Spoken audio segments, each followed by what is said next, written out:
La motion n'est pas adoptée. Nous en venons à la discussion générale avec une première prise de parole pour le groupe du Mouvement démocrate et apparenté qui est celle de M. Richard Ramos. Vous avez, chers collègues, la parole.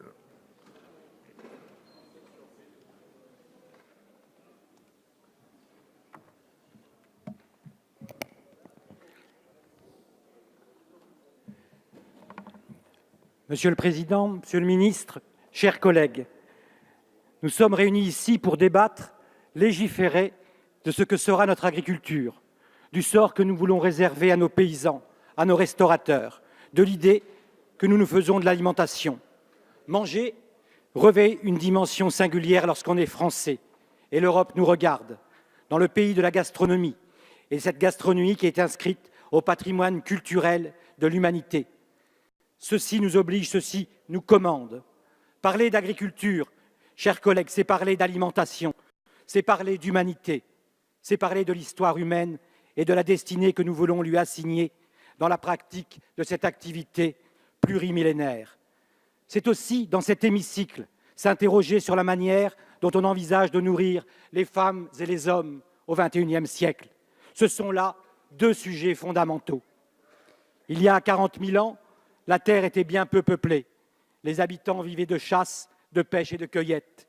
Vers 8000 avant Jésus-Christ, l'agriculture naît. Cette révolution déjà s'accompagne de mutations technologiques majeures, où, pour retourner la terre, faucilles, meules, autant de nouveaux produits et outils nécessaires pour cultiver. Vous l'aurez compris, l'agriculture a fixé le destin de l'humanité. Depuis la révolution industrielle et aujourd'hui numérique, à la faveur de choix politiques et de mutations sociétales, l'agriculture connaît une grande métamorphose. Cette question est ici, là, entre nous les députés, de savoir dans cet hémicycle quelles mesures nous devons faire, quelles mesures nous devons prendre pour ce changement de paradigme, et de penser aujourd'hui le présent afin de tracer les lignes d'un futur durable, d'une agriculture durable.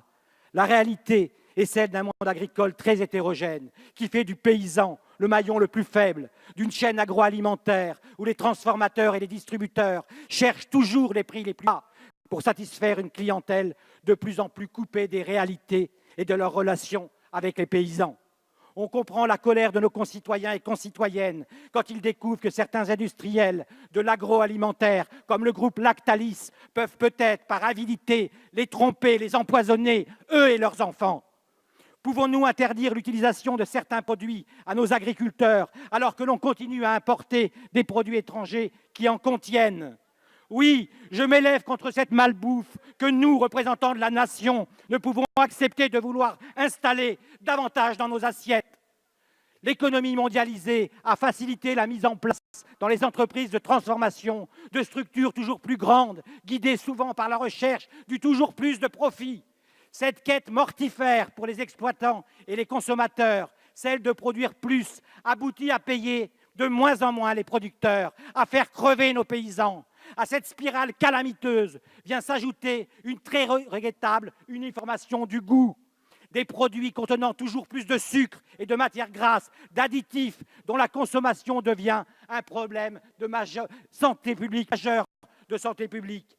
La culture du prix bas, forgée dans l'esprit du consommateur, est délétère. Non, monsieur Michel-Édouard Leclerc, les plus modestes ne sont pas mieux nourris aujourd'hui par votre système. Ils sont toujours les mal nourris de notre époque. Et la courbe de l'obésité suit la courbe de la pauvreté.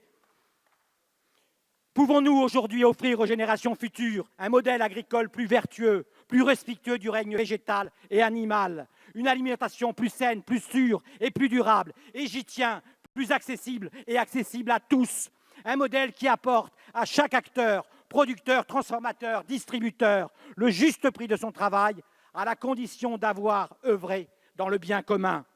Je pense que cela est possible et il nous appartient à nous ici, députés de toutes les bancs ici, de le faire et de le faire maintenant. Il nous faut changer ce logiciel, il nous faut fixer une ligne, un cap, une vraie ambition pour l'agriculture française et pour l'alimentation. Il est sidérant de constater que l'agriculteur qui nourrit par sa force de travail les autres hommes n'arrive plus, lui, à vivre décemment de son activité. De mesurer le fossé que la grande distribution a largement creusé entre le consommateur et le producteur. Qu'elle soit bio, raisonnée ou conventionnelle, l'agriculture se doit d'être respectueuse de l'environnement et des animaux.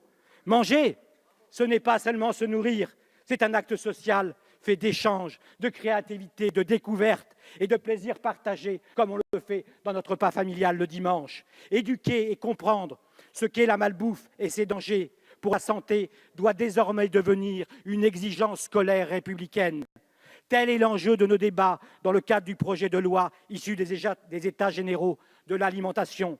Je forme le vœu que nos échanges dans les amendements qui seront déposés, dans nos votes, nous prenions le meilleur de ce qui sera proposé au-delà de nos clivages politiques, pour faire de cette loi une loi qui fera date et jettera les bases d'une agriculture innovante, diversifiée, valorisante pour ses acteurs, une loi qui permette à nos industriels d'avancer vers des produits sans additifs, sans colorants inutiles.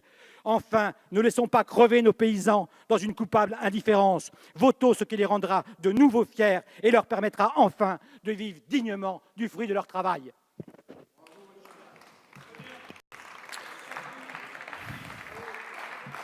Merci beaucoup, monsieur.